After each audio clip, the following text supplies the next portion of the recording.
Would you like to live next to this? Woo, woo, woo. Woo, woo, woo. Woo, woo, woo. Woo, woo, woo, woo. There's a leaf. Woo, the wind blows. Woo, car goes by. Woo, the dog barks 24 hours incessantly. Let's talk about barking dogs and their owners while I eat my granola. Many people own pets in the USA. I have my opinions about it, but let's put my feelings aside and let's talk about my opinions. Oh, wait a minute. That's a contradiction. When will people in America learn? And before I get going, not all pet owners are like this, but a lot of them are. When you put your dog, your pet, above the rights of others, including their right to peace and quiet, and a poop-free yard, you are a narcissist. You are a bad neighbor. Check this out. I just watched a story, and at first I'm like, what is wrong with this guy? Until I heard the rest of it. This has gone pretty public. Man is shoveling his driveway and his sidewalk and burying an SUV next door, just throwing the snow on it. Hispanic woman, and you could hear it when they interviewed her. Woo, woo, woo. I thought, oh yeah. They said they've had a dispute, and they wait till the very end to say it. Because what I'm about to talk about, America doesn't care about aborted babies, doesn't care about the massive rise in crime. They care about the way we treat animals. That's more important than anything else. And the news and the media and the commercials favor doggies and doggy barking. And we're going to unpack this today. A lot of my viewers are dog owners. I may lose some views and some subs over this. I fully realize that, but that's okay. When I deal with truth, we're going to talk about stuff that needs to be talked about. As an apartment dweller, renting, and even as a homeowner, I have had endless problems with doggy owners. When I lived at a condominium townhome project in Aurora, Colorado, on Alameda Avenue, literally just very within view of Buckley Air National Guard, and what we call the big golf balls that are used for surveillance and stuff. In the condominium, we shared a common hall. Across the street from our third floor condo that we rented, somebody had a dog in the townhome yard that just yapped all day, all night. Then you had women. One down at the end of the hall had 2 poodles, and they would bark constantly, blasting down the hallway, invading our place, and everybody complained about it. Homeowners Association, right? So the dogs, her name was Leslie, she was violated the rules of the HOA because she was on the board. And she'd be out all day and her dogs would be able to roam freely in and out of the house to the deck. And they'd squat down and piddle. And the piddle would run through their deck to the second floor deck, the first floor deck, down the face of the sliding glass doors. People below her complained about urine on their deck, urine down the front of their sliding glass door, and the Homeowners Association did? That's right, folks, absolutely nothing, because she was on the board. I knocked on her door one day. I don't like dog owners like that. They really get under my skin. Leslie, I need to talk to you about your dogs.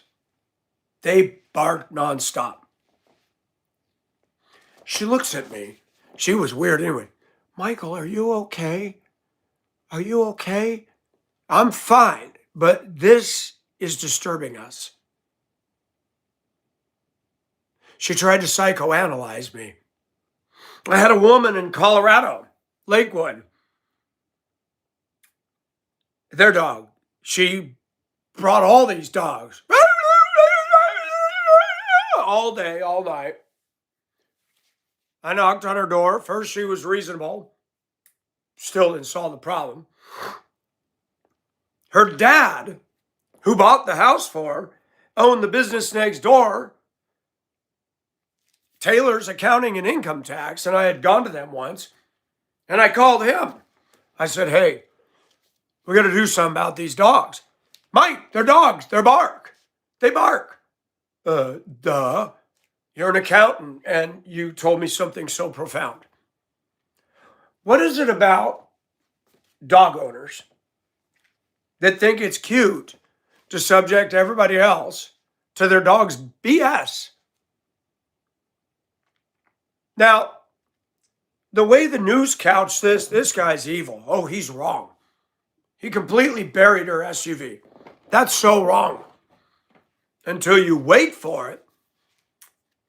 And he's had an ongoing dispute about the dog. And it's a big one. Woo, woo, woo, woo, woo. Dogs are one of those noises that's staccato. It's not running water. It's not a waterfall. It's not waves of the beach. It's jarring. Be like listening to a jackhammer, nails on a chalkboard, or rap music.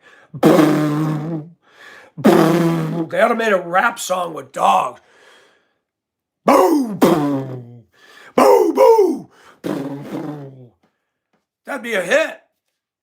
And then you could play it full blast on a ship's foghorn outside the owner's home that's disturbing the entire freaking neighborhood.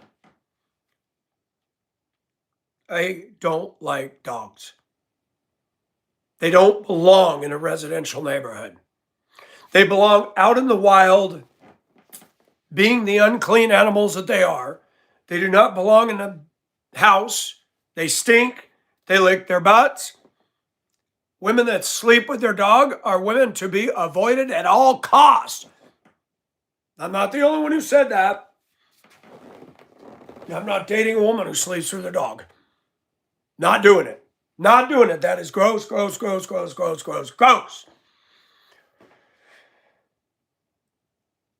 I can't believe how many homes I've gone over. The dog jumps on me right away. I've got my nice black jeans and there's hair all over my pants. And the women think it's cute. They see no problem with it. The house smells like dog. The couch, the dog sleeps on it, sleeps on the bed.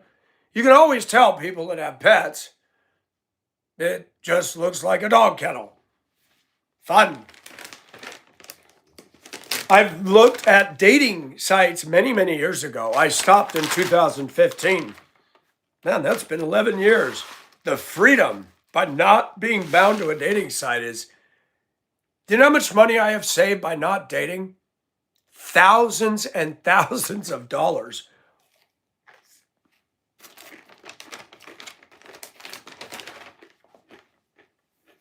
I made the following observations in Lakewood, Colorado, in Spokane, Washington.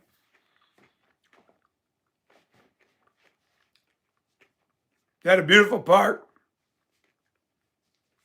in Spokane.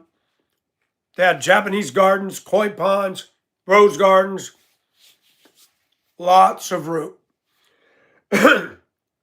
I go there to clear my head, and I've noticed something. Women that are walking dogs are unfriendly to men. 99.9% of the time. They don't smile, they don't say hi. They'll maybe talk their dog. They'll lovingly pick up the dog's poo-poo. And they're very nasty to us. Number one, I went walking up Mount Bierstadt, right above Georgetown, Colorado. I'm going on a pass. The worst thing they ever did was pave the road. I used to go up there in my stick shift Chevy and just take a drive. And it was other Coloradans with pickup trucks and Jeeps. Not crowded. And we'd see each other's Colorado plates. We didn't even know each other. We waved. A man in his truck, taking a drive. Steep hairpin turns. I moved back to Colorado in 2012, and I took a drive up there in my 95 F-150. I was like, oh no, they paved it. Subaru Outbacks everywhere. With the Thule box on it. With the doggy stickers. With the LL Bean and the Eddie Bauer. I'm like, oh my gosh, what have they done? That's a whole different crowd. Mostly Democrat. Tailgating me, passing in blind areas, no passing zones. And oh, here come the geeks and the Subarus. But I went walking. In fact, I wore this shirt. This shirt is old, baby. Starting to get threadbare. Had this on, my big chain, my Duluth canvas backpack, and I walked. And I passed everybody. Dogs everywhere, running off leash. Dog poop everywhere. Welcome to Colorado. Fresh mountain air, rude and inconsiderate people everywhere, and dog crap all over the trail. What a great vacation. I stepped around all the little pleasant brown packages, and you get up where the trail disappears and you're clambering over rocks. And suddenly a dog's leash, as I'm climbing, just goes right across my ankles, and I stopped. And you get some plastic one, I'm sorry. And I don't say anything. I'm a little bit rude when I see dog owners being, I want to say, can you keep the dogs off these nature trails? This is where we come to get away from you and your BS. Dogs barking, dogs running loose, and pooping everywhere. But I did enjoy my hike. I went over to the top of the peak and down the other side and went away on the lee side of the mountain. It was cold. There was ice on top of the rocks, frozen water. And I went down towards the sunny side, and there wasn't. The wind was blowing from behind. And I got down in a cleft of the rock. The sun shining on me, and it was warm. And I said, oh, this is nice. Couldn't hear a thing. I looked down on a little glaciated lake. I thought, man, I could climb this and Mount Evans and get 2 14ers in a day. People had their Lands End, their North Face, their LL Bean, their dogs with their little doggy sweaters. I looked out of place. Long hair, chain, this, black jeans, no sportswear, no little pace meter, raw Michael. And I thought, what a contrast. Now, there were some people that were nice. Man, you really move fast. I said, I was made for this. And some were nice. When I'd be walking up the trail and there's a crowd of people, I wouldn't get up close, but somebody would say, hey, somebody's trying to pass. They'd all move to one side. I said, hey, thank you. No problem. Wow, you really move fast. Girlfriend I had in Colorado called me mountain goat. I grew up. My mother had cockapoos. Those are the worst. Curly, curly fur to get dirt all stuck in it. Then they bark, and they bark, and they bark, and they bark. And my mom let them live on the deck. And in the mountains, when a dog barks, it echoes. We were the only neighborhood, or the only neighbor on the entire street of Snowcrest that had yappy, barky dogs. My mother was abusive to my sister-in-law. The dogs would tear up stuff. My mother wasn't the brightest. She'd make all these treats for Christmas to bring to the relatives, and she'd set them on the plates with the saran wrap and well, of course, the dog would get up and eat through everything. And I used to get angry at the dog. I never did anything, but I'd get angry.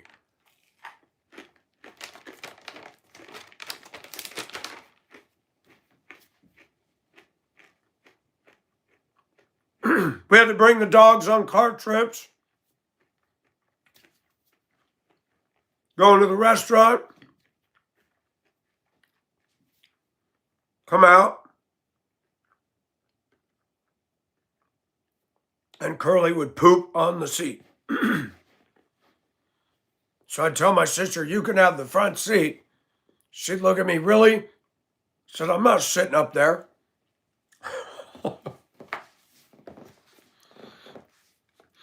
I'm not a fan of dog owners. I've been scarred. I have PTSD from dog owners. I'm being facetious, but I'm being truthful. Dog owners are just like smokers. I've noticed the smokers we got take a lot of breaks. You get 2 15 minutes an hour lunch. You talk about addiction. They can't go more than 30 minutes and they got to have their ciggy. Dog owners, they think that everybody should be subject to their lack of proper dog owner responsibility. You need to train your dog to bark at real danger. And if it can't do that, have its vocal box removed. Oh, that's cool. It's worse what you do to people like me who got to go to work. Never failed the minute I lay down to go to bed.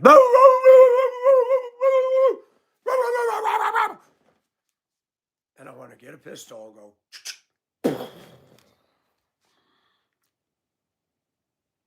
Dogs like that need to be put out of their misery. They're mental. They don't know how to bark at real danger. They just bark. They're fried. Time to leave this world. And people get very mad at me for that. Now, I've never shot a dog, so don't do this to me. You didn't pick an iguana, a garter snake. You have to have a dog. And then you got the men, let's put that in quotes, and the women, emphasis on the men, that are all in love with the pit bulls. Because when you have a pit bull, oh, you can pretend you're bad ASS. Now you're tough. You got a pit bull. You're not tough. You have that dog because you're scared. Most of you, not all. I know some pit owners that aren't like that. But here in Augusta, everybody's got a pit bull. Everybody. I notice in Augusta,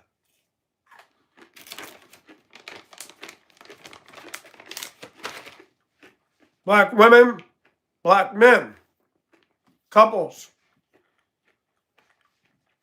walking. They're carrying a big stick.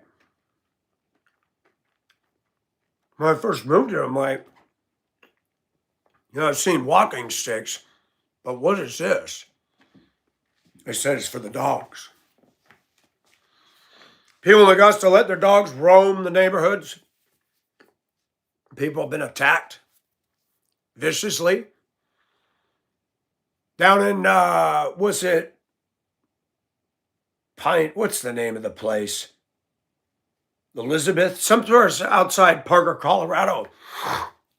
Guy had several pits out in the country. They ran loose regularly. They attacked a woman, mauled her. A guy jumped up in his pickup attacked somebody's horse. I mean, they did a major attack frenzy one night. I saw a video where a black man jumped up in the back of his truck. He was doing contracting in a residential neighborhood, and 3 dogs came after him. He jumped up, took an iron pipe and smashed the back of the one dog, flipped it, and it laid and went into complete spasms. He tore all those dogs up. And the people in the comments, that is so cruel. They were after him, jumped up in the truck. I would have killed him too.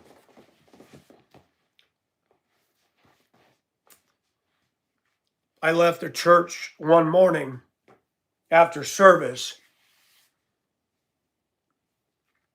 and a lot of the unfriendly, ice cold people, one went out with the dog butt on the back of the SUV, and the wipers got the tail sticker on it.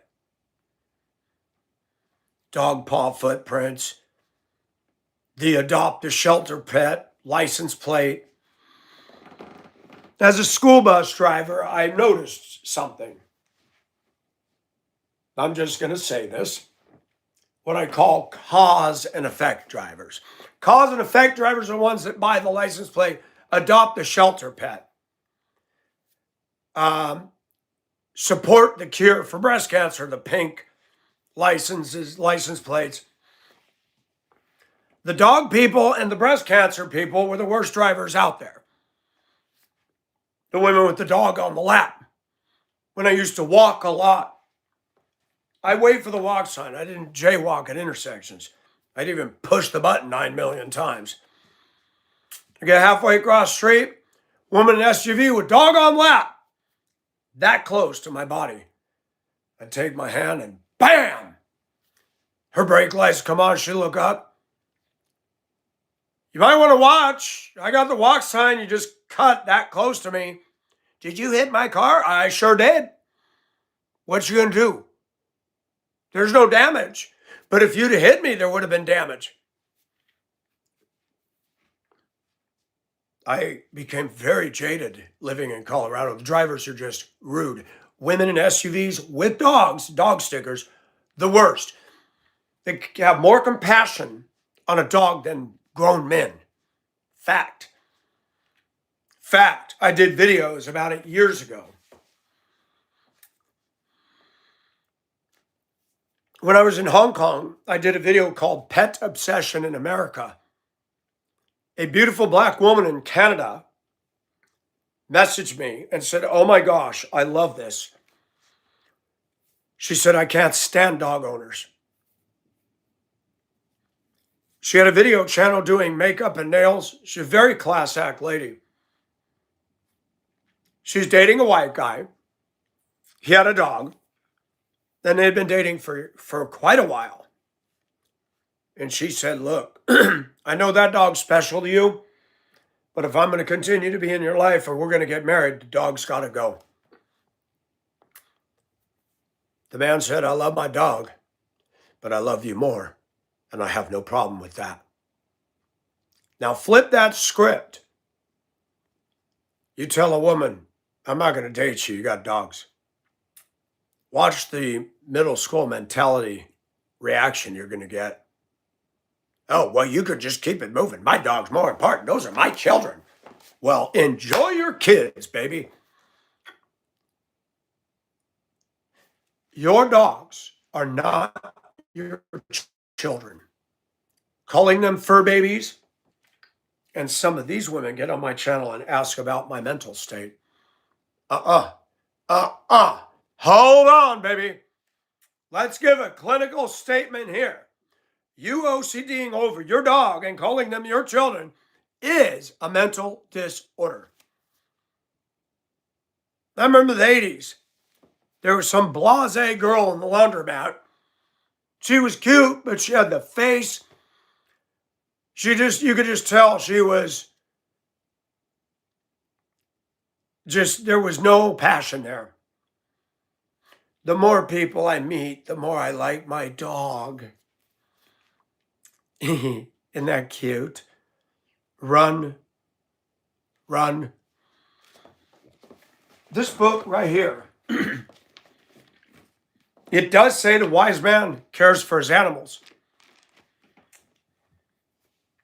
We're talking about men that had donkeys, cattle, sheep. We're not talking about doggy collectors. In the Bible, in the Old Testament, dogs and pigs were considered unclean. Not like piggies. But piggies will tear you up. Piggies will eat anything. They're pigs. Dogs are the same. They lick their butt, drink out of the toilet, eat a dead squirrel in the street. They'll come running into the house. Grown, pretty woman, licking her face. Oh, that's so cute. Do you know what that dog just had its mouth on in the last hour? Butthole, toilet, dead squirrel. Their mouth is a petri dish.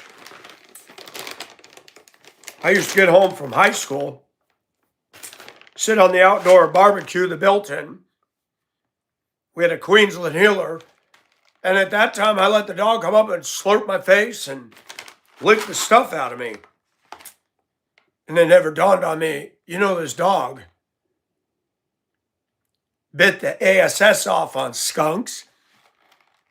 I'd come out of my room in the morning and I'm like, oh my gosh. My dad had to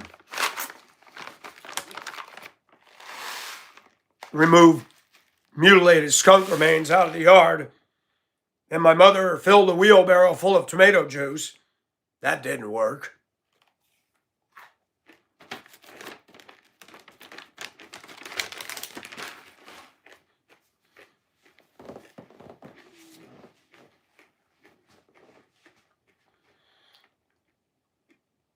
Animals are part of God's creation. Abusing animals is not okay. But abusing your neighbors. I pay my taxes. Ladies, I don't want to listen to your dog's BS. There was a case in Colorado. Husband and wife owned 2 toy poodles that barked incessantly. Guy lived next door. He didn't bother nobody. He went to worked late shifts, come home and he couldn't sleep with the windows closed. He attempted to do the neighborly thing. Hey, you know, can you do something about your dogs? They rebuffed him. This went on for so long, called animal control.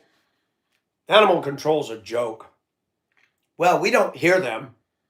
Well, yeah, if you drive by with the windows up, of course you won't. City officials are a joke. I had a problem with the house next door when I lived on Kipling in Lakewood. Called animal control. I heard her pull up. I come out the door. Big, heavy white woman at the driver's seat of the animal control van. And she sits in there staring. And I'm trying to tell her, yes, I'm the one that called. I want to fill out the report. She glares at me. And I said, I'm the one who called. I need to fill out the report. She was acting like I was a danger to her. I didn't come up. I thought, oh my gosh, Lakewood, Colorado has some real dumb people in the city positions. I couldn't get anywhere by calling the authorities. They want you to write the date and the time and record it. Who's got time to do that?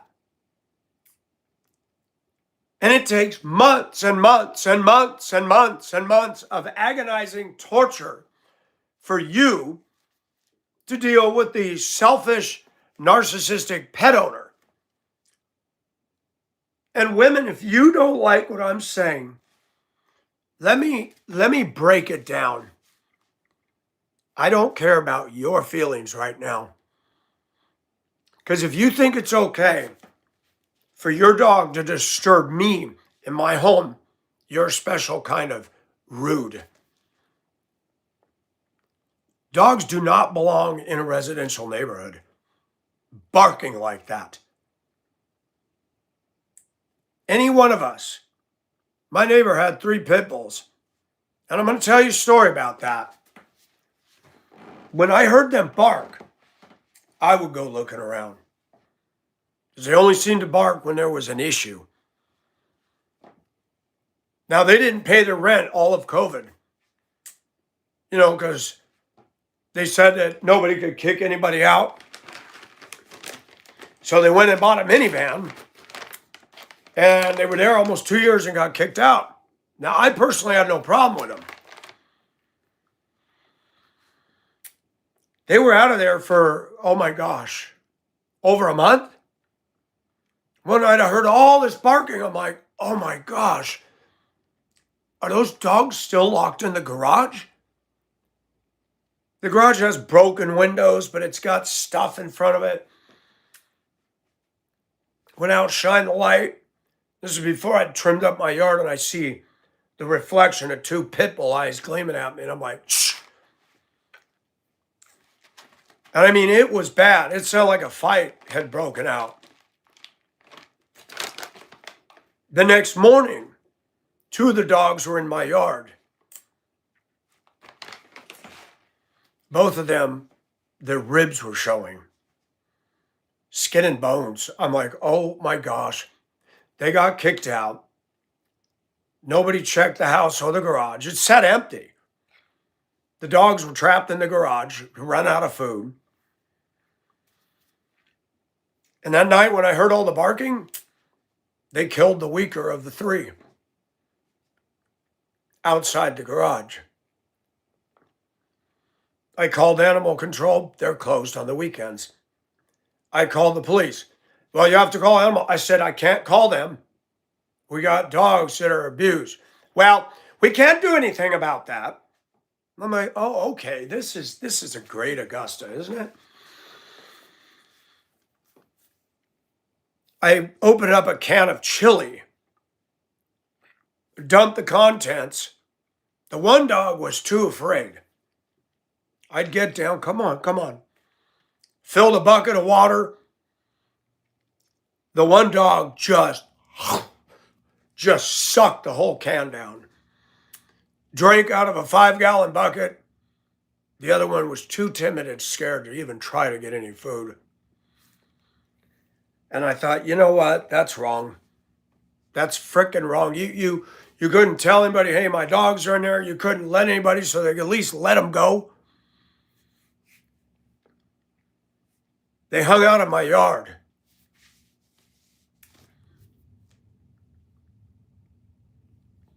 I went out that evening, and when I came back,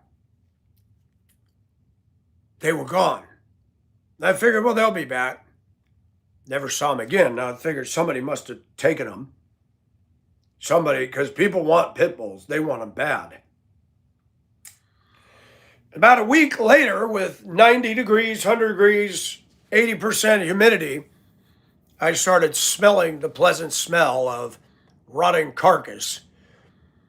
And I couldn't see through my old fence. It was covered in a tangle of poison ivy and thorns and everything. It wasn't until after Helene that I actually cleaned my property line and tore out the fence and gutted everything and redid it. I called animal control, left a detailed message. I said, there's a dead dog in the yard, I'm thinking. The property needs to be investigated. There were 2 trapped in the garage. Nobody got back to me. Nobody did anything. And the smell was awful. If the wind blew from the east, it came right into my backyard. I was like, oh. My neighbor says, what is that? I said, Nero left the 3 dogs in the garage. Man, he didn't let them out? I said, no, they evicted him out. I didn't even know then. Excuse me, that was summer. Sometime in October, I come home from driving the bus, and Pulled up, I heard some activity. Black and a white guy said, "Hey, neighbor." We started talking. I said, "What happened to them?"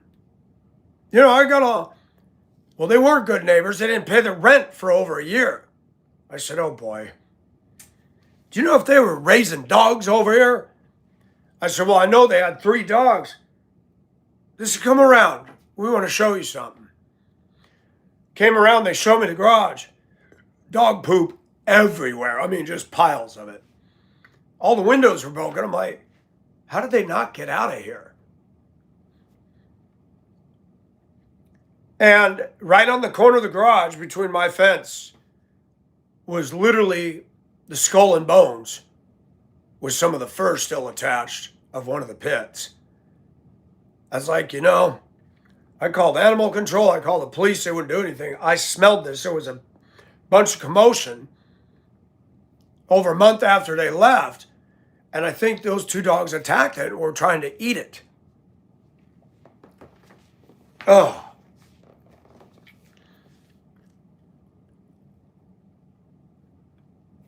I had a pit bull wander into my yard in 2020, shortly after I bought the house. I had an appointment with the plumber to put in a new water heater, move it from the one room and move it to the porch and redo some of the plumbing there. That was going to be an all-day event. Woke up in the morning, there's a big yellow cat in the yard.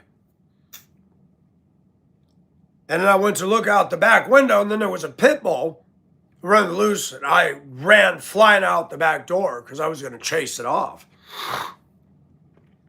He's under the jungle I used to have in the backyard, laying down, and I was going to run at it. And all of a sudden, I see it get up and hang its head down, and its tail. I said, "Oh, this thing's been abused." So I got down and put out the hand, and dog crept towards me cautiously, and that dog would not leave my property. It's a pit mix, black and white. My plumber came, he said, "You found a friend." I said, I said, "That thing ain't living here." He said, "It might do you some good." I said, I don't want to deal with animals. He did his job. I paid him. He went on his way. Next morning, I woke up, and my front door used to be at the side of the house. I've walled it off and put a window in since then. And there was a mat at the front door. And 4 feet out, my pickup. And that dog was laying on the mat when I woke up. Had to go to work. I'd come home from work, and that dog would come running out of the backyard. I had no fence over between the house and the front of the property and the back. I said, "Well, I'll be danged. This dog's free to roam, and it's not leaving." My neighbor says, "You got a good-looking dog there." I said, "You want it?" He goes, "Maybe." He said, "He won't leave your property." And I was on Facebook, and I put some, and all the ladies, "You ought to have it. That's better than a girlfriend." I said, "No, whatever." I said, "No, I'm remodeling my house." And I learned that dog would need a $250 trifecta for heartworm, ticks, fleas, all that. And I said, $250? I had no dog house. I had nothing. It'd pour, and the dog would come up towards the front of the house and try to get out of the rain. And my friends on Facebook, I post a video of the pouring. "I hope you brought that dog inside." I said, "Y'all need to stop. This is not my dog. It showed up, and I'm not bringing it in. I've remodeled the house. There was so much damage and pet odors and everything else." Finally got sick of it. But the game changer to me was when I'd leave. The dog would follow me and go running down the street. One morning it ran on the highway and almost got hit. I thought, "Oh gosh, I got to find a home for this dog." And one day I took the time to train it. I'd go forward, and the dog, I'd open the door, "Get!" And I'd stop. I said, "No, No, do not chase. That dog was locked on to me. And it's sad. That dog wanted to stay here. But I don't want to deal with pets. So I posted an ad, got a nice white couple that lives in the country. They got the same dog, except it was white and brown. They took the dog. She texted me back and said, the two dogs are getting along, and we've got cows and sheep, and these dogs are great out here together. And I felt good. That's where a big dog like that belongs, out in the country, running, free to be a dog. Not in a residential neighborhood, bound in a yard with a rope or a leash to disturb everybody. And I posted on Facebook to shut up all these dang pet OCD women on my Facebook. One said, I'm sorry I was hard on you. You really do have a heart. I said, yeah, but I'm tired of y'all. I said, you make such a big deal about a frickin' dog. Where's your outcry against abortion? You know, animal activists, PETA people. I saw live the other day and a woman screaming that eating animals is murder. Yeah, really. But you condone abortion. You can always tell when somebody's wrong by hypocrisy like that.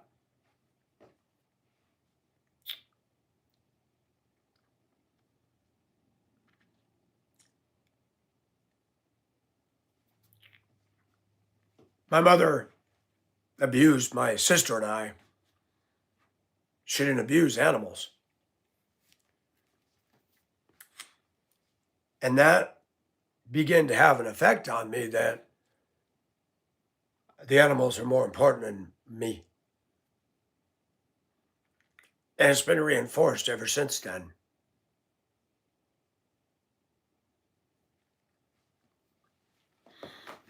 If you're going to come to my channel and think I'm not going to approach hot button issues, you better guess again.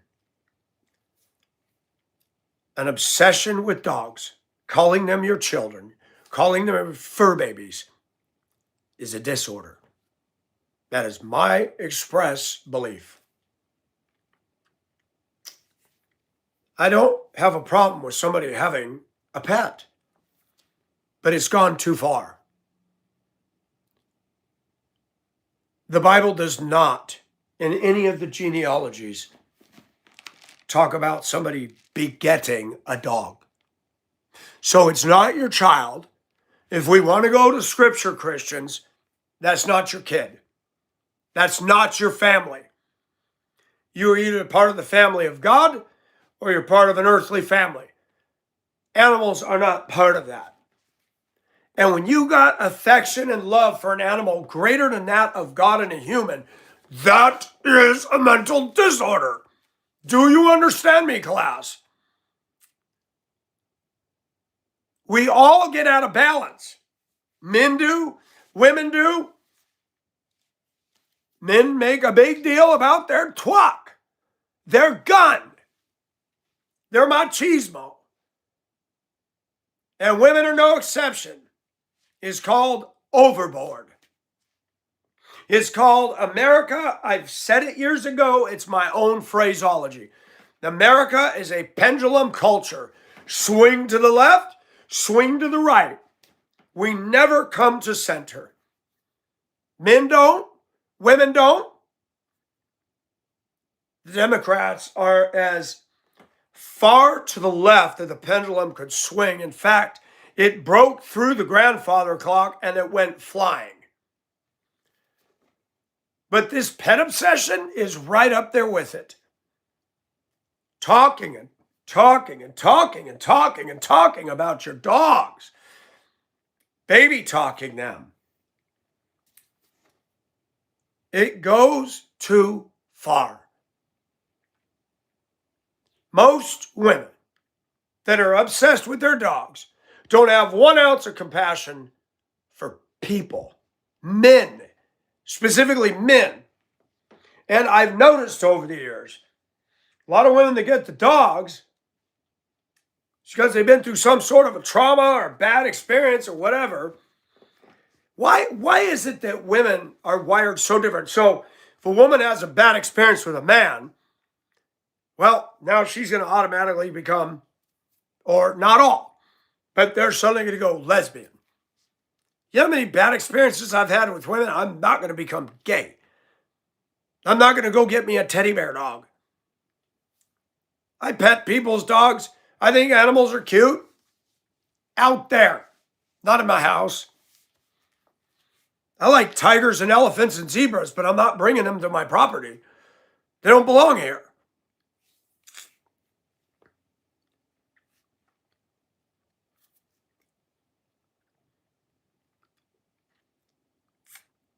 I wish I could confess something in front of everybody here that would shock everybody. No, it's nothing bad. It's a praise and testimony to God. But I can't because we have trolls. Trolls are evil. They don't need to know all my stuff.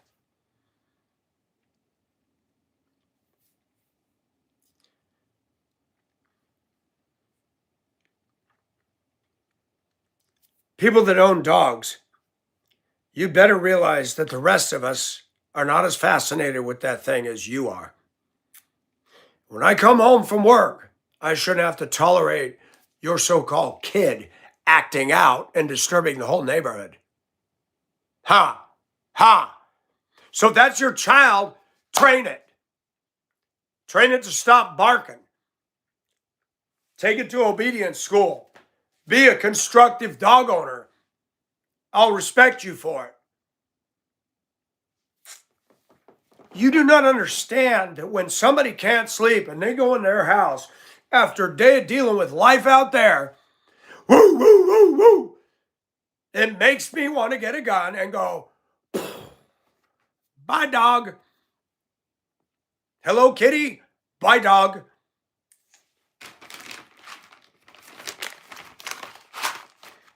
The Bible talks about provoking children to wrath.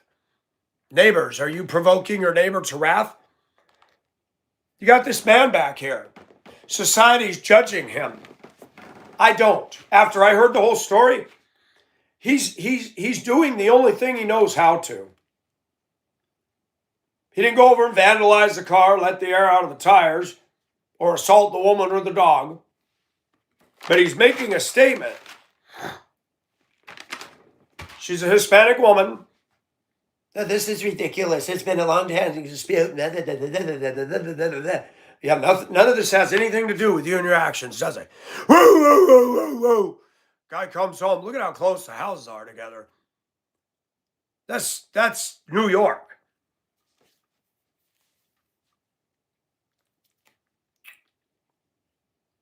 I stay away from women that are OCD with dogs. I know that I have viewers on my channel that like my content, and I appreciate you. They're going to get mad at what I just said. That's okay. I have the same freedom of speech that you do.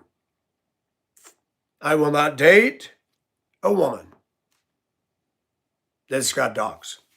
Will not. I'm not gonna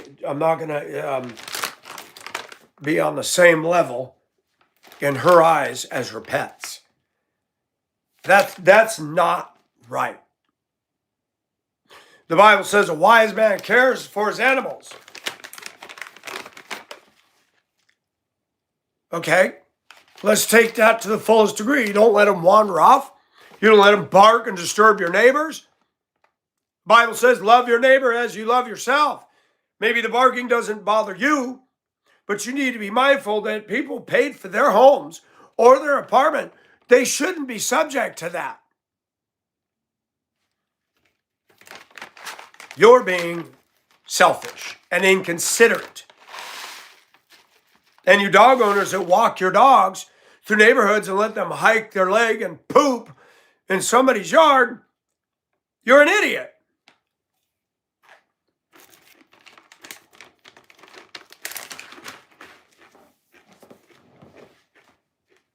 I lived in Colorado. Had a girlfriend who lived in Washington Park. Very nice neighborhood. People pay money to have their lawns manicured, and here comes the dyed blonde-haired woman. Let her dog run up on the lawn and poo and pee. I was watching her house for a week. I come out, see a woman, I said, "Hey, does this say public toilet?" She glared at me. I said, "Don't let that dog crap. My girlfriend's complained about it. I'm watching this house, and I'm going to get on you. Get that dog off the grass." Air brakes. Rude woman. You know, the dog piddles on the grass. It kills it. I think it's funny, just like smokers. You go outside the warehouse, there's butts all over the ground. When I lived and took care of the two properties, the estate of the couple, the traffic would back up at the property from the light. Thousands of cigarette butts tossed out windows. They need to tax the hell out of cigarettes. Mike, they already do. No, they don't tax enough. Should be $50 a cigarette. That nicotine, that cigarette butt, and your germs goes into the rainwater that eventually finds its way into the tributaries. Not to mention me picking all that up.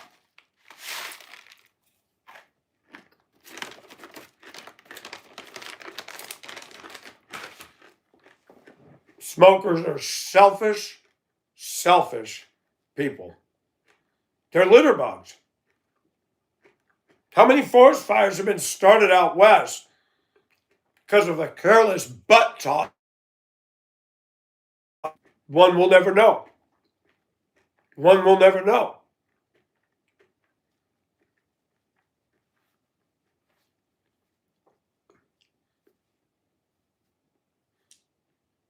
Smoking has no place in a child of God's life. It's destroying the temple that God gave you. It's destroying your lungs. It's stinky. Every woman that smokes, her breath smells like absolute ugh. I get in a company truck to go to one of the warehouses to get product. One of our guys is allowed to take it home because he doesn't own a vehicle. It smells like piss in there. BO, cigarette, and piss. To walk anywhere near him in a day, I told the management, I said, "Can we get a deodorant spray station in his department?" He laughed. He said, I said, "Did you ever say anything to him?" He goes, "I did ask him." He says, "Well, I shower." I said, he comes to work smelling like that. Folks, I'm going to tell you something. When your lifestyle is intruding on other people's right, you're wrong. When your habit is offensive and stinking somebody else out, this woman that just started, now she's been moved to the shop. I looked at her, I said, "She's one of the boys. There's nothing feminine there." She hangs out with the guys. They're dragging on her cigarette. I remember in the 70s, they had that poster, "Kiss Me, I Smoke," and it looked like a road atlas. Their voice changes. People have asked me if I smoked. Nope, my mom and dad did that for me. Probably why my voice is so strong. I don't know.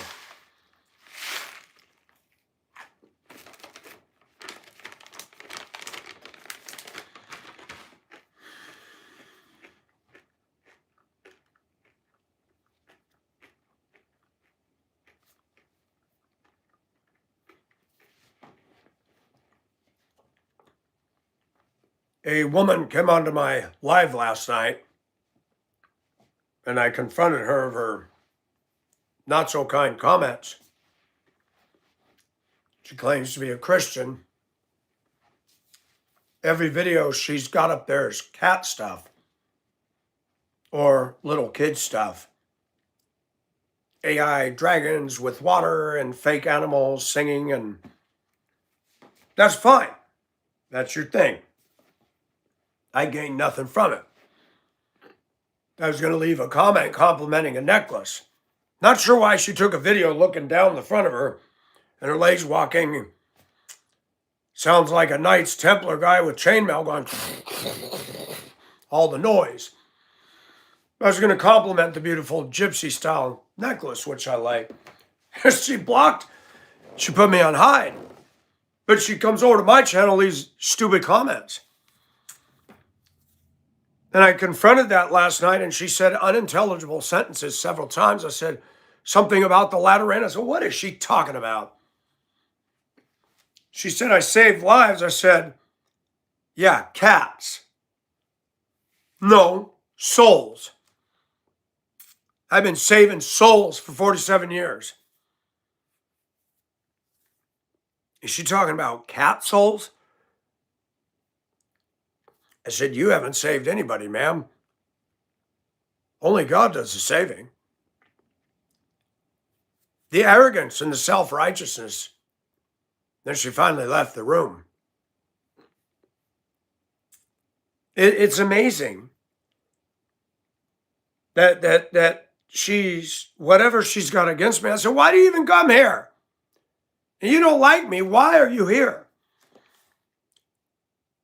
Because something I say or the way I run my stream piques her curiosity. I don't want to watch hers. A crazy cat lady. Our country's going to hell. Everything is going to hell on a worldwide level. And you got a lot of Americans that are just fixating on minutia, obsessing over pets. And it's like, look what is going on around us. Are you speaking out? Are you making a difference? I don't expect everybody to be like Michael. One of the things I've learned in this job,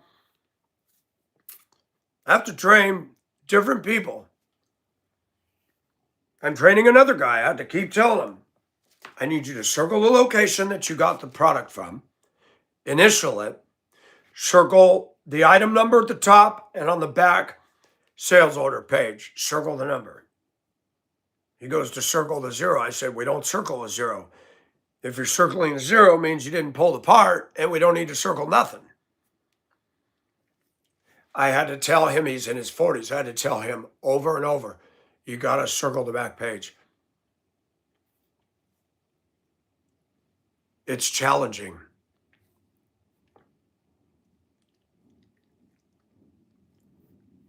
Born and raised here.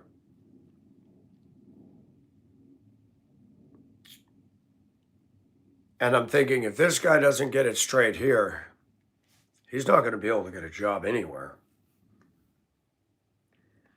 And suddenly it confronts me. I'm dealing with people today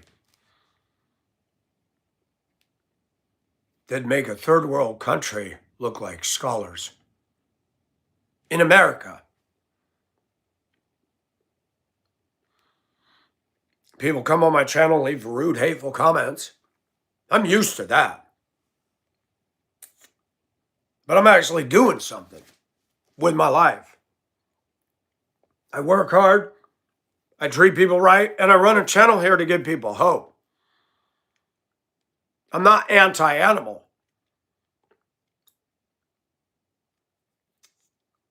There's cats all over the neighborhood. The cats hang out of my yard. Hey, if they want to get the mice and the rats that run through this neighborhood, be my guest. But the cats aren't disturbing me. People tell me get a cat. No, they don't belong in the house. They pee one time on the carpet, you can't get rid of it. Cat hair, cat claws. Then you got the people say declawing a cat is cruel.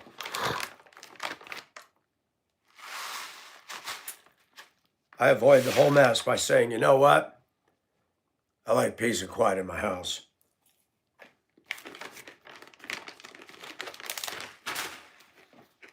I don't want an animal up against me in bed. I want a woman. I want to feel her skin and smell her hair, not some dirty dog.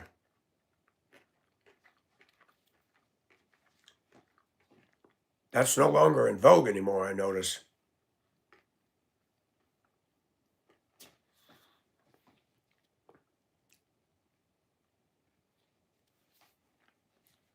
The obsession with pets in America has taken systemic proportions, and it is dysfunctional.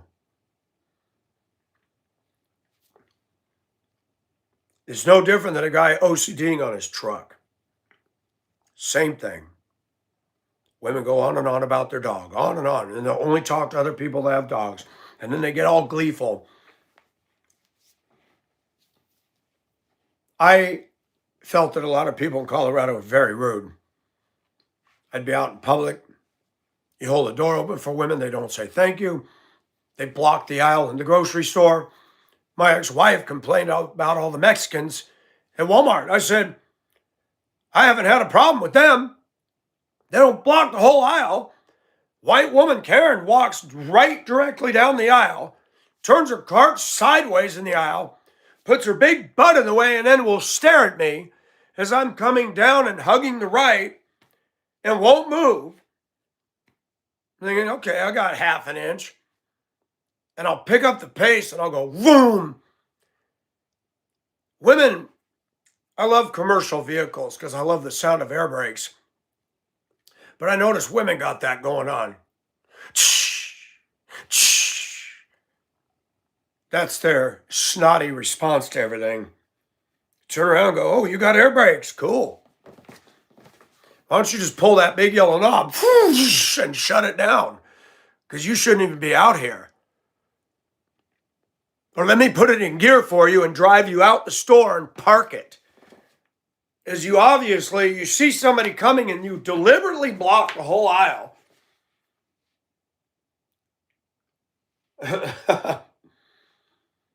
I was sitting in the steam room and a lesbian woman came in there one day. She had the cyclist haircut. She was not pretty. And the guys and I were talking about trucking and truck driving, and somebody mentioned lot lizards. I said, have you seen some of those lot lizards? I said, they're not pretty. They're running around banging on the doors trying to get sex. Well, that woman had a problem with something I said. I wasn't talking to her. There was mostly men in there. One day I came in and sat down. She was in there with her girlfriend. The girlfriend was kind of cute and much younger than her. I thought, now that's a weird combo.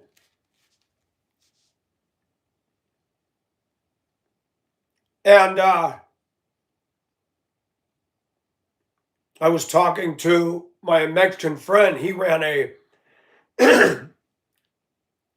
it was a sweeper that picked up the asphalt shavings when they grind the roads down for repaving.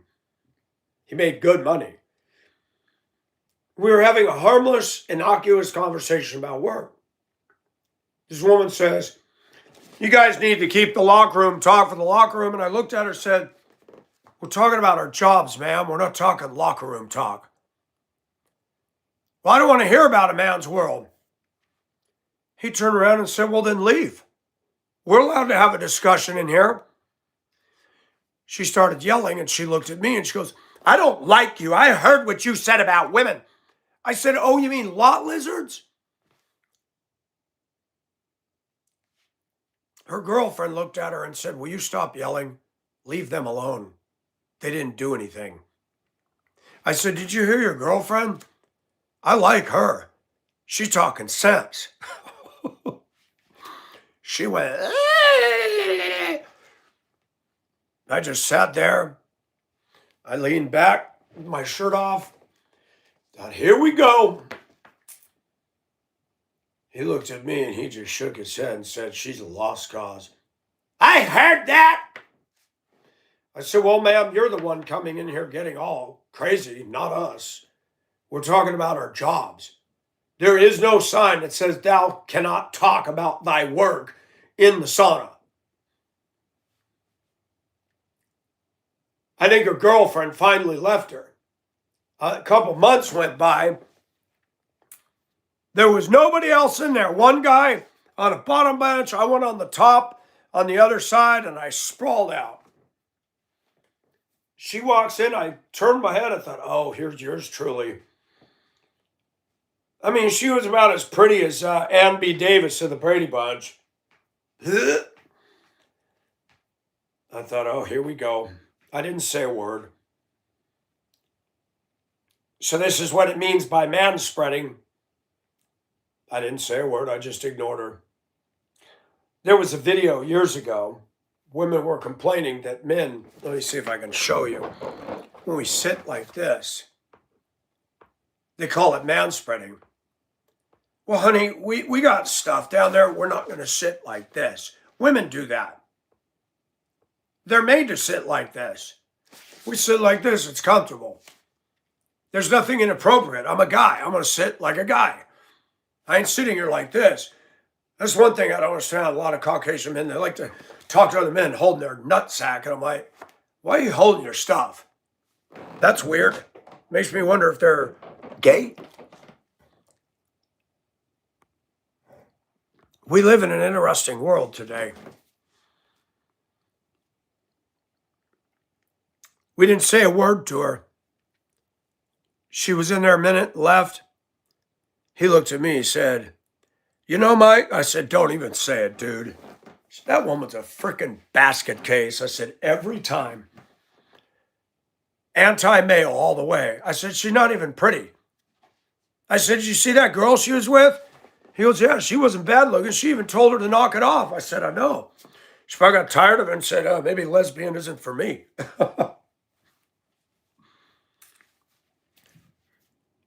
A woman came in there one day in her little micro bikini.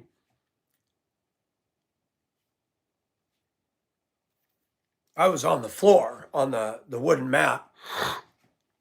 All these guys were being simps. You know, she had about that much meat. And I'm not against that. But I could just tell, oh, she thinks she's all that. The skinnier, petiter they are, the more high maintenance and rude they are. That's just the way it is. So she's sitting there telling a story. I took my cat to the vet. It was going to cost me $4,000 in vet bills, and I didn't have the money, and I told my boyfriend, and my boyfriend says, well, I'd put the cat to sleep if I was you. And all those simps sitting in the sauna said, ooh, that was the wrong words, ooh, sucking up to her. She goes, I told him, man, I'll leave you before I ever put my cat to sleep. And the men were sitting there, yep, that's right, that's right. I came that close to sitting up and saying, and that, my friends, is why you have women like that in our society. Because of you. $4,000 for a cat, vet bill. Then you got mad because your boyfriend said maybe it's time to put it down. I'm sorry, anybody who pays $4,000 for a cat or a dog needs their head examined.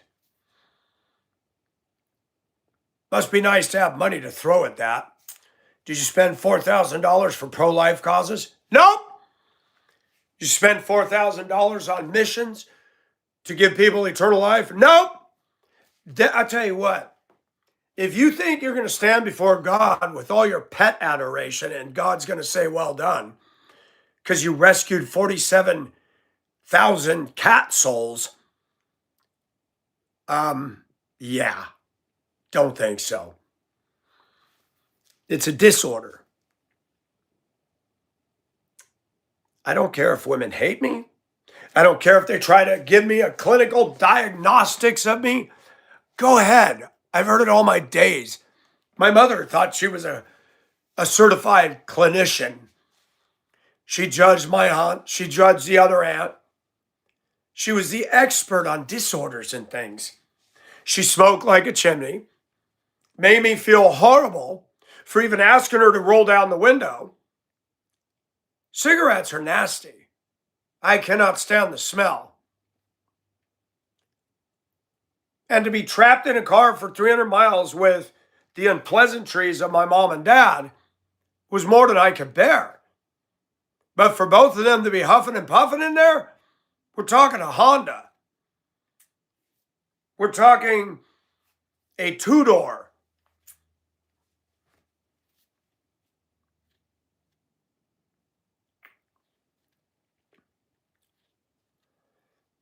Yeah, I didn't get a bond with them. Why would I? I like women that are clean and smell good.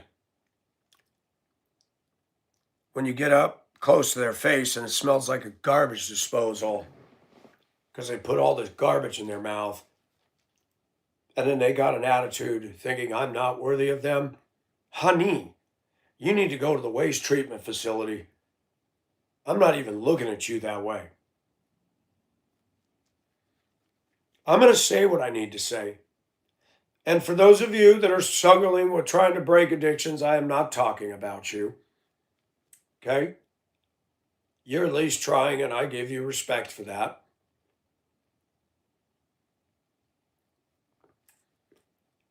And Remembrance came on here saying that I was abused, so therefore what? I was abused, but I don't take it out on women. I don't take it out on anybody. I talk about it. My mother's alive. I have no contact with her. Am I bitter? No. My mom called me up and said, I'm sorry, can we talk? I said, absolutely. Absolutely. But not before. I'm not going to subject myself to her analysis of me when she doesn't even know the Lord, when she abused and did horrible things as a kid. No. I'm not like most women who live 30 years in anger because they were married to some dope man. That's not my fault. And then they take it out on us. This woman came to work the other day. She stepped out of bounds. She was supposed to be at the shipping table, and she's out helping somebody in the shop that's her friend. That's a whole weird thing. Older married man, and they're hanging together like this. Maybe they do threesomes. Oh, they come over and we drink together. Well, what else y'all do together? I'm going to say something. If I am devoted to a woman, the lady friends hanging around on the side, that goes bye-bye. I actually believe that. And I did that when I married my wife for 14 years. I had some pretty female friends, far prettier than her. And I cut them all loose. Now, how many years later, I wish I'd have kept my friends and never dated her. Because that was a mistake. But when you are going to get involved with the opposite sex, it's time to lose the opposite sex buddies. You can't be hanging out at their house. You can't have a tripod relationship. A man and a woman need to be devoted to each other and to God first. Well, we can have friends. Yeah. And then you wonder why there's affairs. Social media has helped kick that into high gear. I read some years ago, Facebook was responsible for 3,500 divorces just in the US. Facebook pushes that. People you may know. You put what high school you went to, and it'll bring that girl you dated 40 years ago, and you're, oh my gosh, she's hot now. Yeah, you know what? The past is the past. Exes are exes. And you don't get a treasure map that says X marks the spot to dig it up again. X marks the spot, bury it, and get off that island. I know people, Christians that divorced their husbands. Then they went back and got intimate with them, asked them to help them pay their rent and stuff. And then when he says, can we get back together? Oh, no. Oh, but you had sex with him and he gave you $900. There was a Veronica at Denver, Hispanic woman. She called herself a prophetess. I went to her church once. It was too women dominated. I said, nah, this isn't for me. She was a little tease.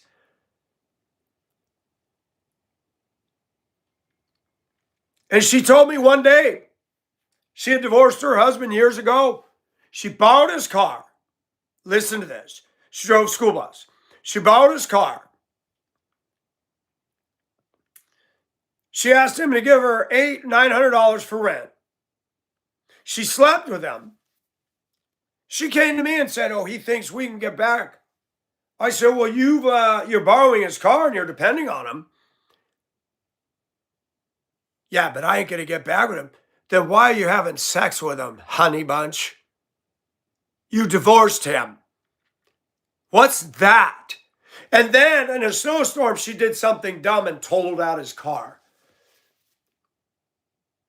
Men, if your wife leaves you, leave her and stay left. Please, don't give her your car. Don't give her rent money. Don't do anything beyond what the court requires you to do. Don't play games with clowns. She married a man this big. And on her Facebook, she's got all these scripture quotations and godliness. And I thought, what a joke. What a joke.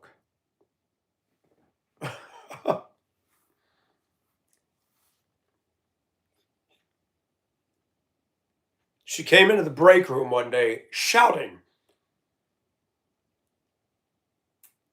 Our terminal director had a meeting. When I left Lakewood to go to work, the weather was iffy. There was talk of freezing rain. I got all the way to work.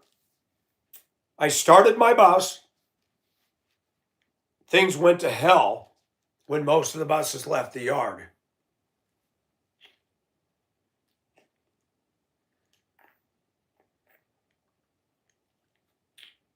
The terminal manager came to me and said, I've got somebody covering your Denver green route. I need you.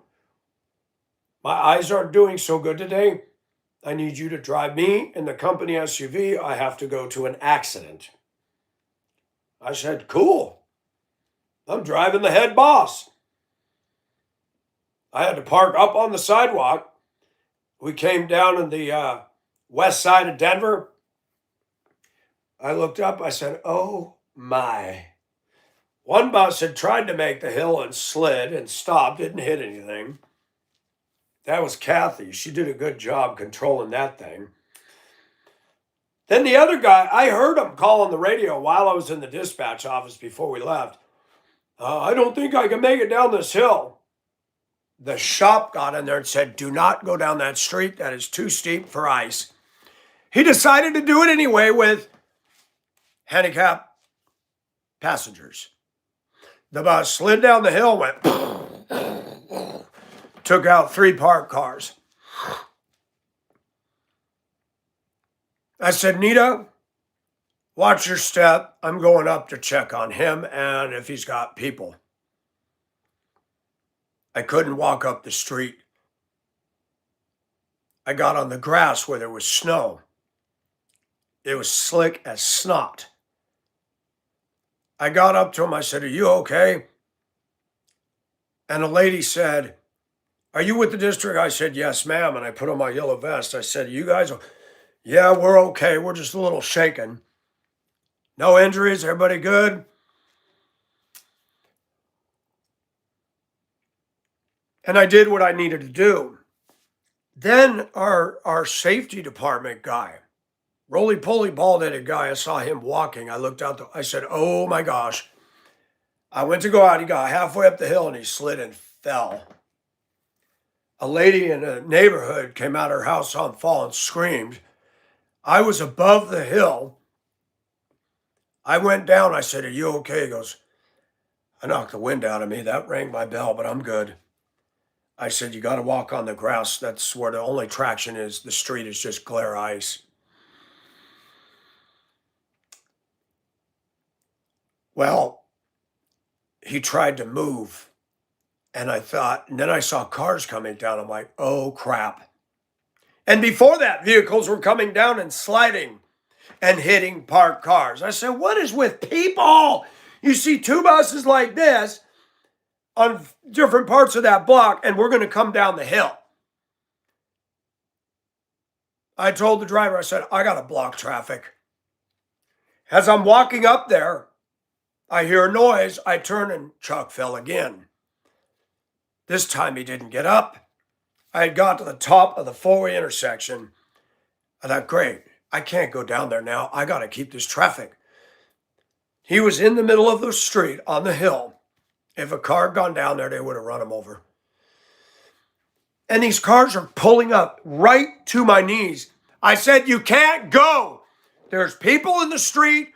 There's wrecked buses. Turn and go the other way.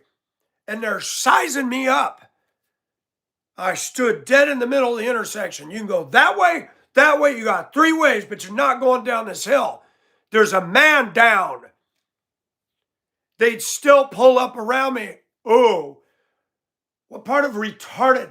Maybe you need to be on the special needs bus. Oh, I got so angry. I stood there for an hour before a cop finally came and he said, thank you, we got it. I said, don't let anybody come down. There's a guy on the road.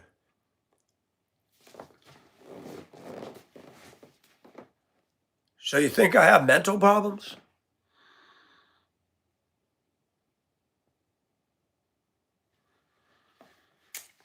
The shop guys came, big guy named Clay.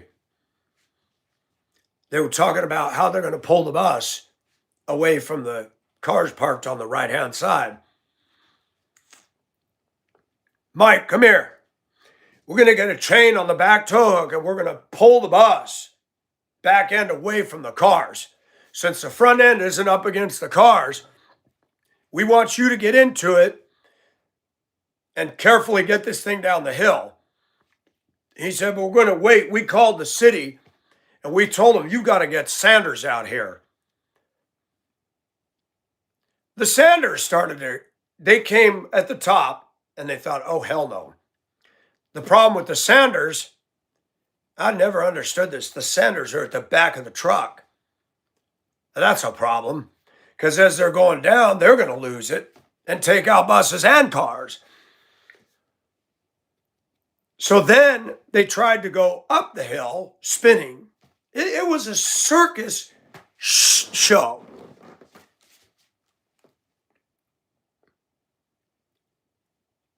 Chuck was finally able to get up. He was taken to the hospital. I got in the bus. They got the passengers safely off, handicapped and all, without slipping and falling. I said, you don't want him to drive? And he goes, hell no. He's the one that did all this. We told him not to go to. I said, I heard that. He said, you lived in Minnesota. You got this. Soon I felt the back end jerk. I put that thing in neutral and I just gently touched the brake and just eased her down and drove her back. We got back. They provided pizza for everybody because it was such a bad day. And Veronica came in screaming and yelling at Nita. You put us in danger. This is ridiculous. Blah, blah, blah. And I was like, this is not Nita's fault. The superintendent calls this, not her. And when we got here, the weather was fine. It had rained, but it hadn't temperature changed.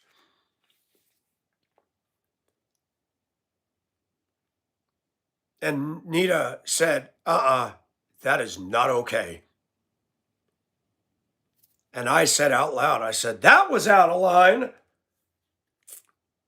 And the other women looked at me and they got on my Facebook and messaged me, Mike, Veronica was right. I said, no, she wasn't. No, she wasn't. I said, transportation doesn't get to make the call. Superintendent could call them, they can put in a recommendation, but nothing had froze up yet. It wasn't until an hour after people got here that things got bad. You can't hold her for that.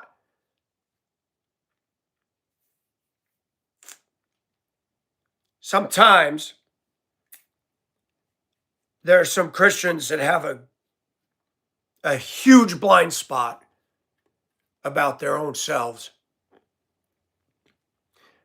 I've had it.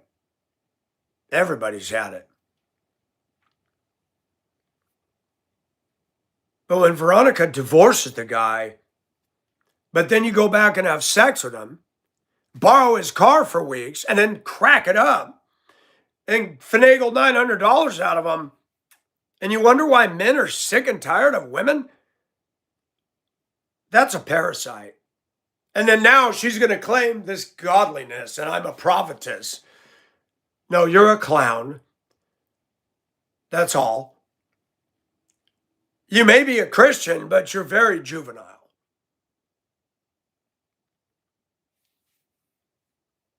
I got stories to tell, and I don't fabricate any of them. Nita and I talked about that for a couple of years. She goes, that was a crazy morning. I said, she agreed. She goes, that hill was a circus. I said, she goes, I didn't even think about it. I'm like, where's Mike? And I see you in yellow at the top. She was like, oh my gosh, I didn't even think about it. I said, remember when we got there, vehicles, steady traffic was coming down and they're sliding? And what moron wouldn't look at that and say, a bunch of wrecked stuff, maybe we shouldn't go this way. You think? Colorado has a special kind of mental disorder. Dog obsession and SUV obsession. More SUVs cause more accidents, end up upside down than cars or rear-wheel drive pickup trucks. And do you know why that is? Because a-holees drive SUVs and they think they're invincible. And they see snow and they get the adrenaline up and they're going to go 80 to prove something. And when they can't stop and they go bing, bing, bing, bing, bing, bing, bing, bing, and their Eddie Bauer edition with the toolbox goes, I just go, good place for you. Over there in the ditch. Now you're out of harm's way. Perfect. Does Michael stop when I see that? Nope. When I get safe, I call. There was an accident. Couldn't stop. I'm not going to stop for fools. Now, in the bus, I have to. But in my own truck, I got a rear-wheel drive. It's dicey. I'm not stopping and risking getting stuck for you. You went hauling around me? You driving aggressive? That's awesome that you turned it upside down. That's beautiful. Sometimes that is the fastest way to learn a lesson. When you wreck it. But even then, I don't know. Colorado people are some of the dumbest out of any state I've lived in. And they voted in a gay governor. And their city council said that homeless can poo and pee on the sidewalk and they won't be punished. But if a guy comes out of a Lodo bar at 2 o'clock in the morning and there's nobody around and pees in an alley wall, he's a registered sex offender and goes to jail. Sounds like the home of Democrats. Crazy, contrary laws. And I will say this. Colorado people do not know how to drive on the snow. At all. Neither do Minnesotans. I don't know what it is about people in blue states that have been born and raised in winter. They cannot drive in the snow.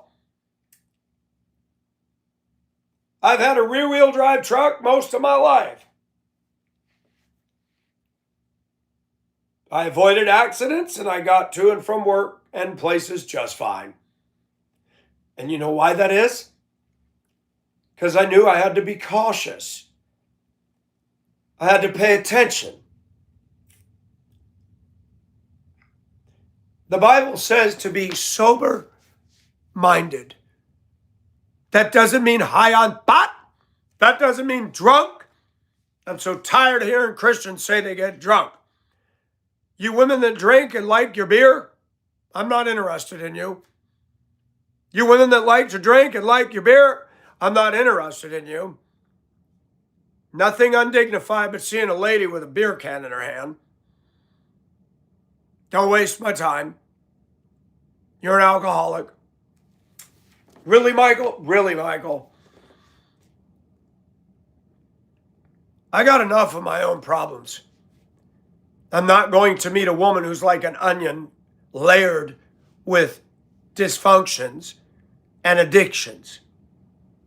I don't have to. Dogs, alcohol, pot, and cigarettes are top of the list. Automatic no's. An obsession with Starbucks. Automatic no.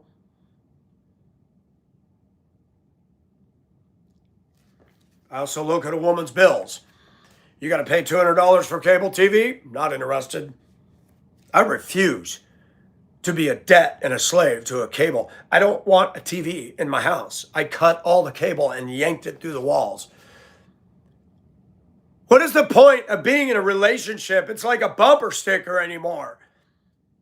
Your truck is your big deal. Now we're going to put a little sticky note on the back saying, I believe in Jesus. No, you believe in your truck. You believe in Starbucks. You believe in your dog. You got a sticky note on the back of your truck to remind you that, yeah, I'm a Christian. Really? Bumper sticker faith, baby. Really goes deep. I'm not perfect. I don't expect a woman to be perfect. But watch what's happened. People have slipped so far into wrong that they'll look at me and go, oh my gosh, you're never going to get anybody. You're too picky. I'm 59. Allow me to go back to the 1980s. Most of the women in high school didn't drink, smoke, do pot, and worship dogs. Starbucks didn't even exist. SUVs didn't even exist. I could get a date with a pretty woman and have a nice evening. We go to a movie, go to dinner, whatever. Today? Ha! You gotta be kidding me.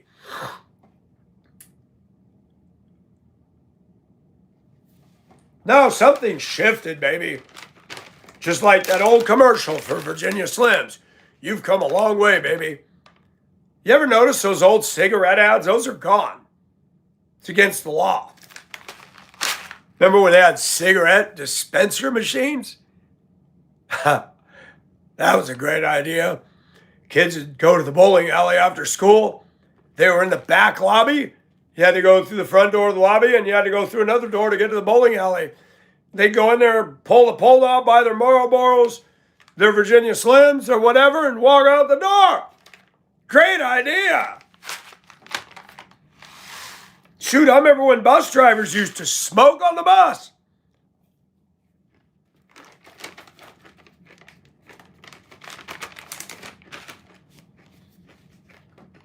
It's real pretty when you see a lady talking. Hey, Mike. How you doing, Mike? Kiss me, baby. I smoke.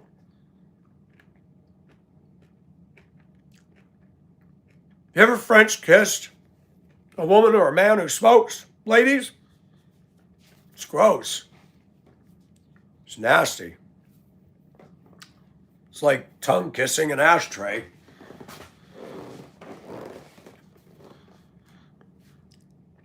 I love women. You may think I don't. But when your face smells like a garbage disposal, that kind of ends it. When you go on and on about your dog and it's not just a pet anymore, I'm done. Washed up, beached whale.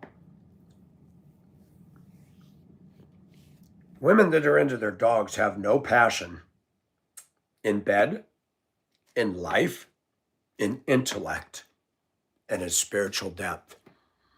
I said it, I own it, prove me wrong. You think you have it. I did a whole video talking about dress barn women. Dress barn is a business that if it went bankrupt, I would have a party. Some of the ugliest women's clothing ever. Women that wear dress barn clothes are not passionate, not sexy, not full of life. They're zombies. They're colorless. And I'm glad I have the freedom to say what I've seen over and over. Why do you think I chased exotic? Because it's fascinating to me. There's no such thing as exotic in most of my Caucasian female culture. There's nothing remotely intriguing anymore. I've had interest in many white women. The average white woman that I dated in the long past wouldn't even make it to 2 months. Average dating time before I said,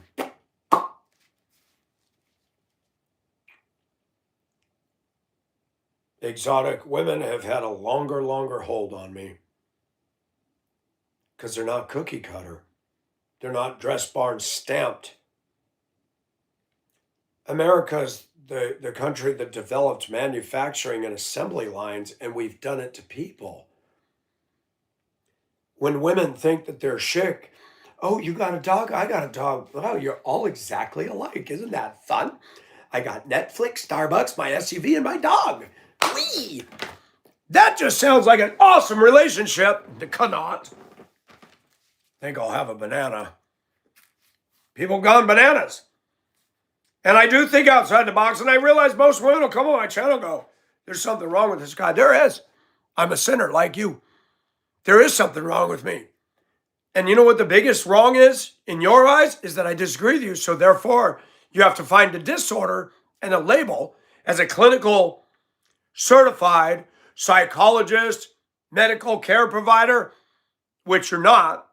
You have to give a clinical diagnosis of me. That's what women do really well, even though they're not qualified to give that diagnostic.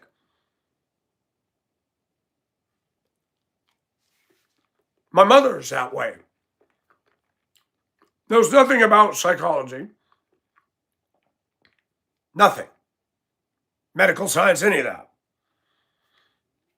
You listen to women. Oh, he has anger management issues. Oh, are you a certified psychologist? I was married to a psychologist for 14 years. She got her psych degree at UMD. And guess what?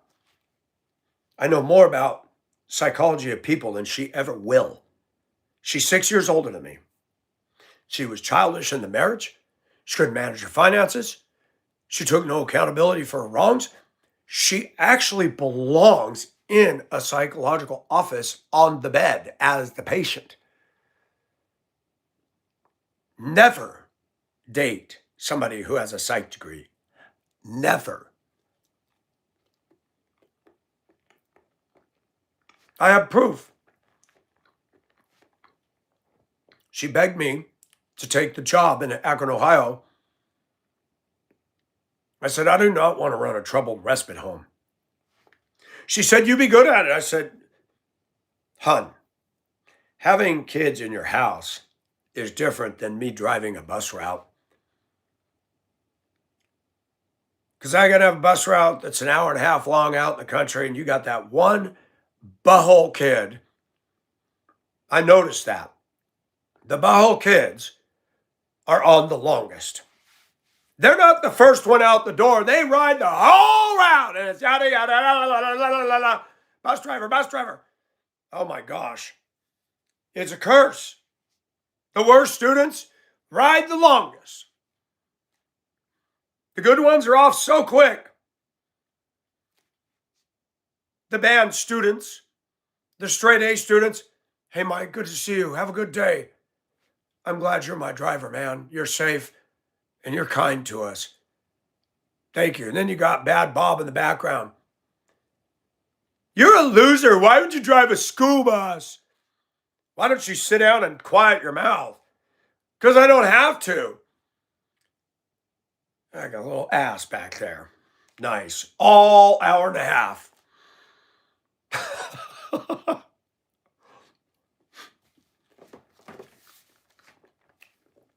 Most effective birth control is being a school bus driver. Never again. 20 years of that.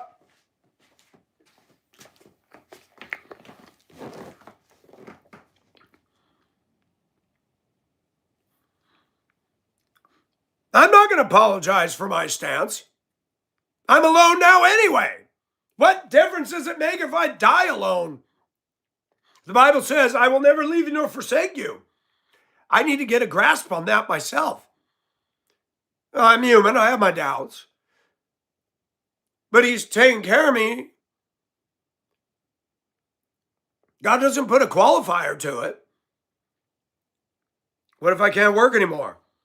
Does that mean God says, well, you can't work anymore. I'm out of here. Bye. I will never leave you nor forsake you. We'll trust other people more than we'll trust God. We'll trust our job. We'll trust our neighbor. We'll trust everybody but God. It's weird how that works.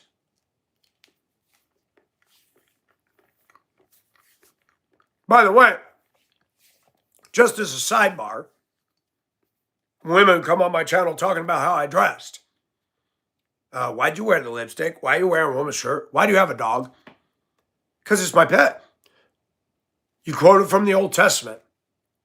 Deuteronomy 22:5 about women's clothing on a man. Did you quote from the Old Testament about a dog being unclean? The Jews did not have dogs as pets. Did you know that? Did you know that Paul in the New Testament? Where is it? Where is it? I don't know if we can find it. Cherry picking Bible verses is so much fun, especially when you can use it to your advantage and ignore the ones that apply to you. It's such a great sport. It's amazing how smart people are when they're really dumb as a stump.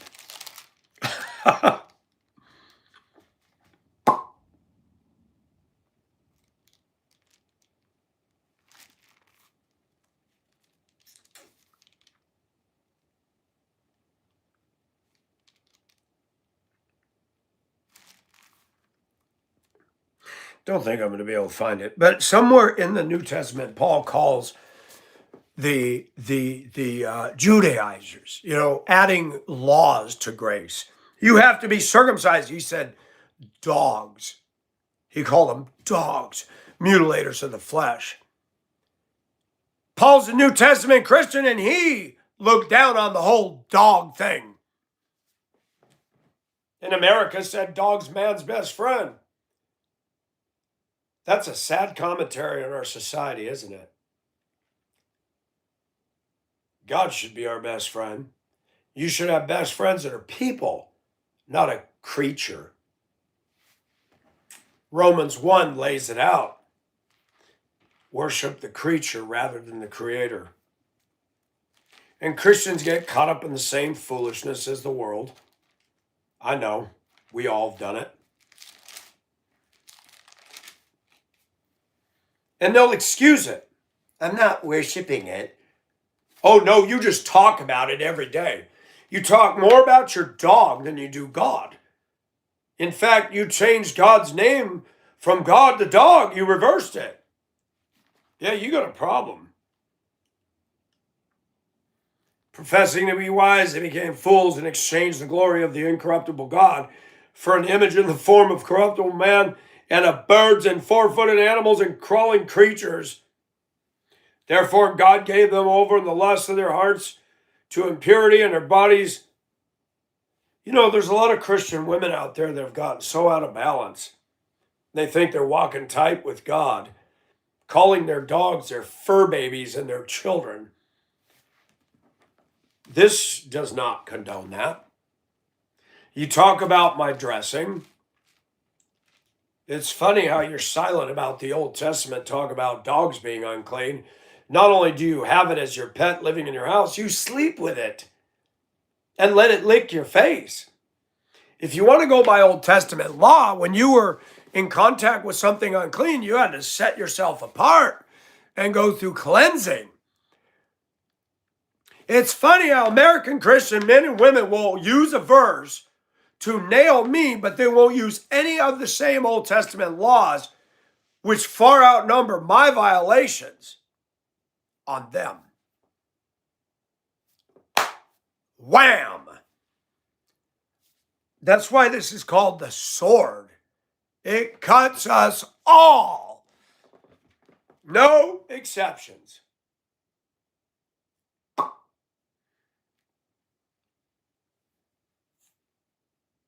I want somebody in my life. Some clown got on here and said he'll never get a date. And you know me, right? Another troll. These trolls are nothing but cigarette butt cans. That's it. Just butt cans.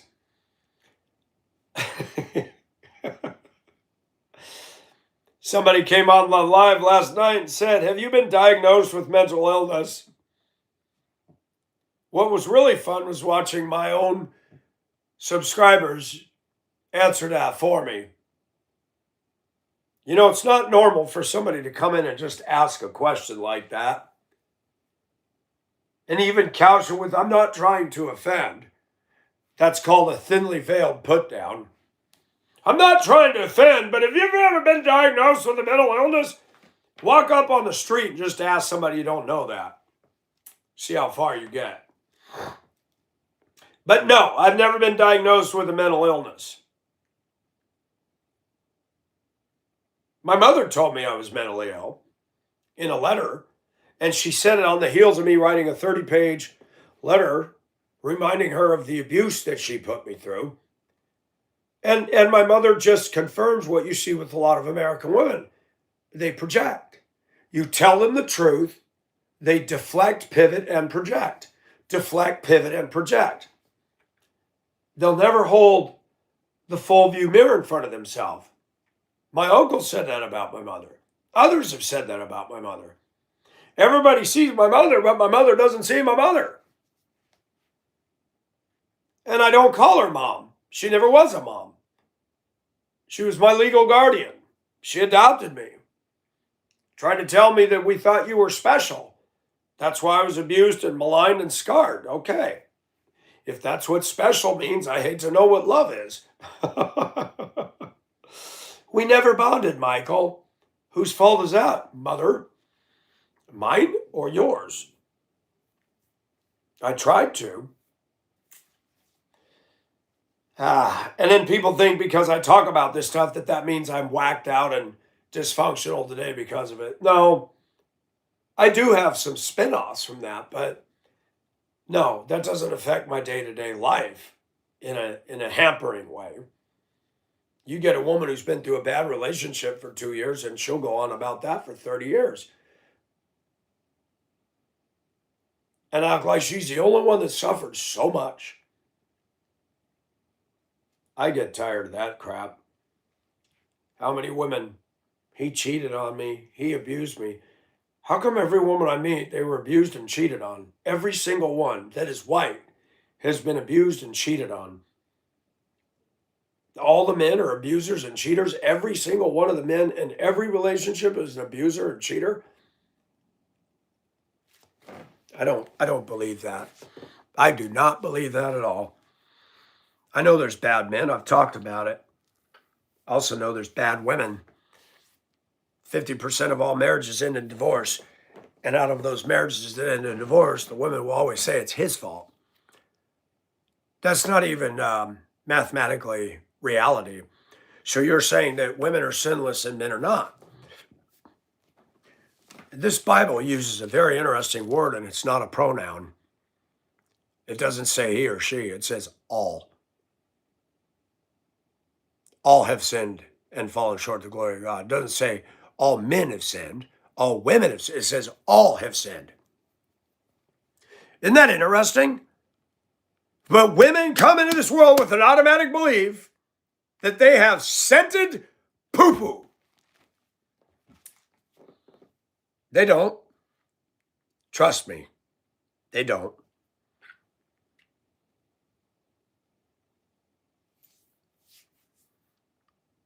This whole dog thing is just another symptom of a narcissist, in denial, childish culture of females.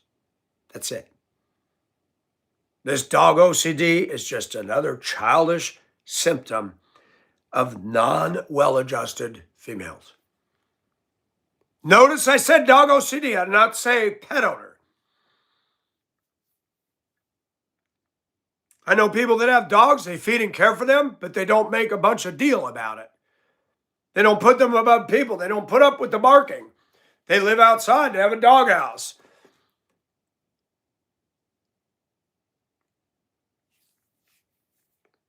Putting doggy stickers and all that all over the back of your car, what is the point?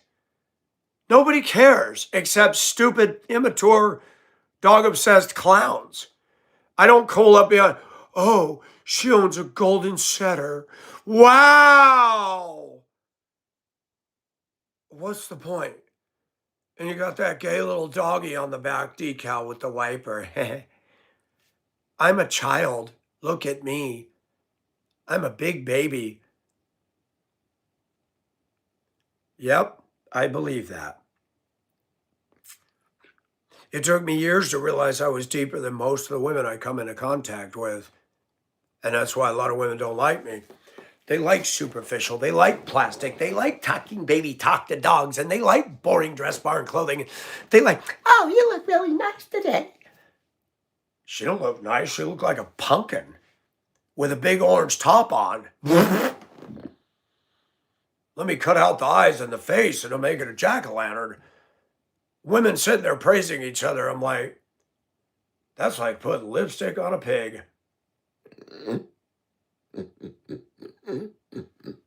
Can I even do that? Where's my pig? Where's my piglets? Oh. Putting lipstick on a pig. Where's my pigs? Ah, no, their mouths are too close together.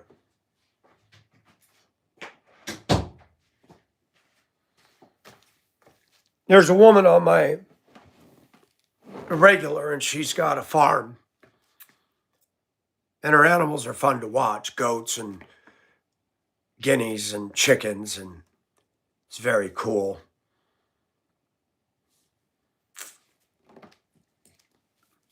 I think farm animals are really awesome. They're more productive than a dog. Chickens lay eggs, chickens give meat. Goats are just fun. I think a goat is funner than a dog. They love to play and chase and prance. And they graze. Oh, what I wouldn't do to put goats in my yard and eat up all this green crap back there.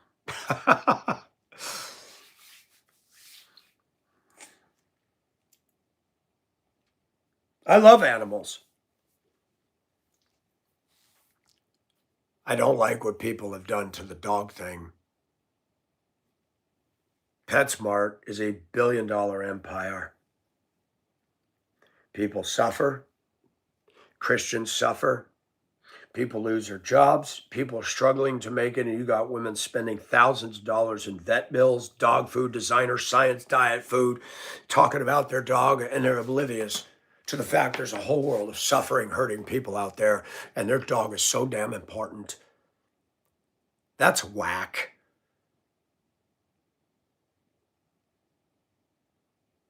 It's like a little kid.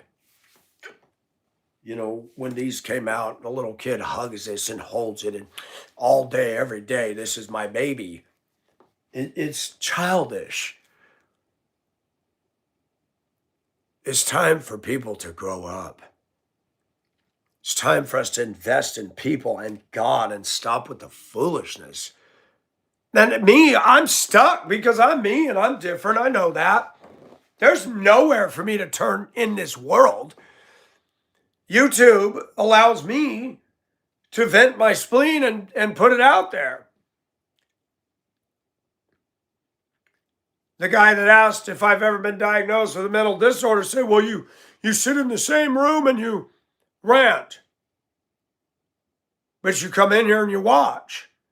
So what does that make you? Huh?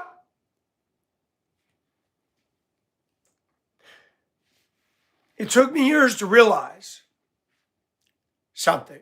You have to look and stop for a minute before you react. Look at what somebody's saying and realize by what they just typed in the room, they just admitted they're running around in their underwear pretending that nobody can see them when they just made it evident. Have you ever been diagnosed with a mental disorder? Because every time I see you, you're sitting in the room ranting. Every time I see you, you keep coming back. So if I have a mental disorder, then you must too. Ha! Isn't that fun? Your spidey tidies are showing, buddy. I really don't want to see that. Remembrance, forever, whatever her name is. Cat video, cat video, cat video. Showed a man with a broom chasing a cat off out in front of his business. And she's driving in her car saying something about how mean. Oh, yes, the cat lives matters. I remember when I lived in Akron, Ohio, went to Goodyear, was it Goodyear Heights Park? Walking in the woods and there was cats everywhere. People abandon the cats and they leave them in the park and there's feral cats everywhere. Everywhere.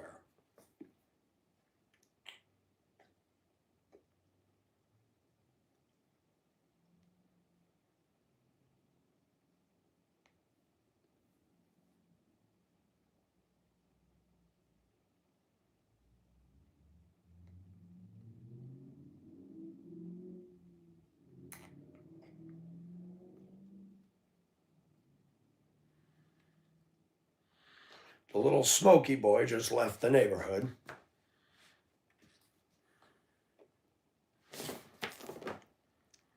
Gotta go, folks. Thanks for listening.